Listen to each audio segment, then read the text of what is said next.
एक गांव में एक सुखी परिवार रहता था। उस परिवार में 3 भाई और 1 बहन थी।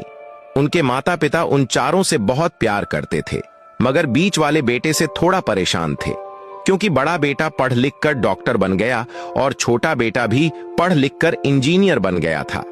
मगर उनका बीच वाला बेटा बिल्कुल गंवार और आवारा ही बनकर रह गया। अब उनके 2 बेटे डॉक्टर और इंजीनियर दोनों की शादी भी हो चुकी थी और कुछ महीनों के बाद उनकी बेटी की भी एक अच्छे घराने में शादी हो गई थी। मगर बीच वाला बेटा अभी भी कुंवारा ही था, क्योंकि वह बिल्कुल अनपढ़ था और कहीं पर मजदूरी का छोटा सा काम करता था। इसलिए उसे शादी के लिए कोई भी लड़की नहीं मिल रही थी। उसके माता पिता उससे बहुत परेशान हो चुके थे। अब जब भी उसकी बहन अपने मायके आती तो पहले वह अपने डॉक्टर और इंजीनियर भाइयों से मिलती थी, मगर बीच वाले भाई से वह बहुत कम मिलती थी, क्योंकि वह उसे ज्यादा पैसे नहीं दे पाता था। लेकिन फिर भी वह अपनी बहन से बहुत प्यार करता था। अब उनके पिताजी की बीच वाले बेटे की शादी किए बिना ही मृत्यु हो गई। उनकी मां ने सोचा, कहीं अब किसी के मुंह से बंटवारे की बात न निकले, इसलिए अपने ही गांव की एक सीधी सादी लड़की से अपने गंवार लड़के की शादी करवा दी। शादी होते ही न जाने क्या हुआ। अब उसका अनपढ़ बेटा पूरा मन लगाकर काम करने लगा और पहले से कहीं ज्यादा मेहनत भी करने लगा। अब तो उसे कोई भी दोस्त बुलाने आता तो वह यही कहता था, भाई पहले तो मैं जैसे तैसे अकेला कमाकर खा लेता था, मगर अब मेरी शादी हो गई है तो मुझे अपनी पत्नी के लिए भी कमाना पड़ता है और कल को आने वाले बच्चों के लिए भी तो कुछ जोड़ना ही पड़ेगा। इसलिए दोस्त, अब मैं तेरे साथ नहीं घूम सकता। यह कहकर वह गंवार लड़का सीधा अपने काम पर निकल जाता।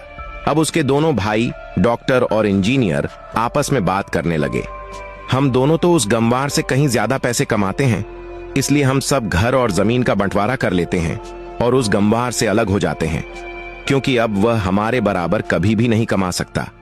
उन दोनों भाइयों ने अपनी मां के लाख मना करने के बावजूद भी बंटवारे की तारीख तय कर दी। उन्होंने अपनी बहन को भी बुलवा लिया और अपने गंवार भाई से भी कह दिया, आज तुम अपने काम पर मत जाना, क्योंकि हम सब आज घर और जमीन का बंटवारा करेंगे। उसी वक्त उनकी बहन भी आ गई। तभी वह गंवार भाई कहता है, तुम लोग बंटवारा कर लो, मुझे जो भी देना हो दे देना, मैं शाम को आकर अंगूठा लगा दूंगा। तभी उसकी बहन कहती है, अरे बेवकूफ, तू तो अनपढ़ ही रहेगा, जमीन का हिस्सा तो आमने सामने बैठकर ही होता है। तभी उसके दोनों भाई भी बीच वाले गंवार भाई को उल्टा सीधा कहते हैं। उसकी मां भी कहती है, बेटा आज तू काम पर मत जा, बंटवारा तेरे सामने ही होगा तो ही अच्छा है। उसी वक्त वकील भी आ जाता है। वकील कहता है, आपका सारा हिस्सा मिलाकर 10 बीघा जमीन है और आपका घर है। अब ये बताओ कि किसको कितना हिस्सा देना है, मैं उसी हिसाब से बंटवारे के कागज बना दूंगा।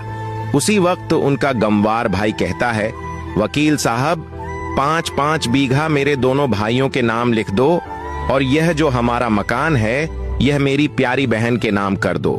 तभी उनके दोनों भाई और बहन पूछते हैं, और तू हिस्से में क्या लेगा? तभी उनका गंवार भाई मुस्कुरा कर कहता है, मेरे हिस्से में मेरी प्यारी मां है ना। और फिर वह अपनी पत्नी की तरफ मुस्कुराते हुए कहता है, क्यों मेरी प्यारी पत्नी, क्या मैंने गलत कहा? उस गंवार की पत्नी अपनी सास से लिपट कर कहती है, मां से बड़ी वसीयत क्या होगी मेरे लिए। उसी वक्त उसका गंवार पति भी अपनी मां से लिपट जाता है। गंवार बेटे बहू के इसी प्यार ने जमीन जायदाद के बंटवारे को एक सन्नाटे में बदल दिया।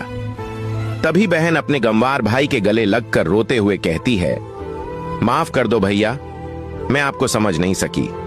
तभी उसका भाई कहता है, मेरी प्यारी बहन, इस घर में जितना अधिकार हमारा है उतना ही अधिकार तेरा भी है।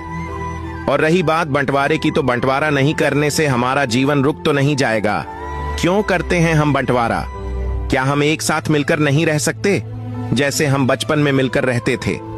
एक साथ मिलकर रहने को ही तो कहते हैं एक अच्छा परिवार, और उस अच्छे परिवार को संभालती है एक मां।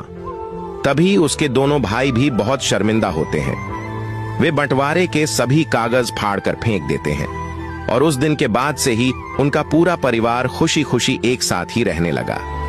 क्या अलग होने से ज्यादा खुशियां होती हैं या साथ रहने में? कमेंट में जरूर बताएं।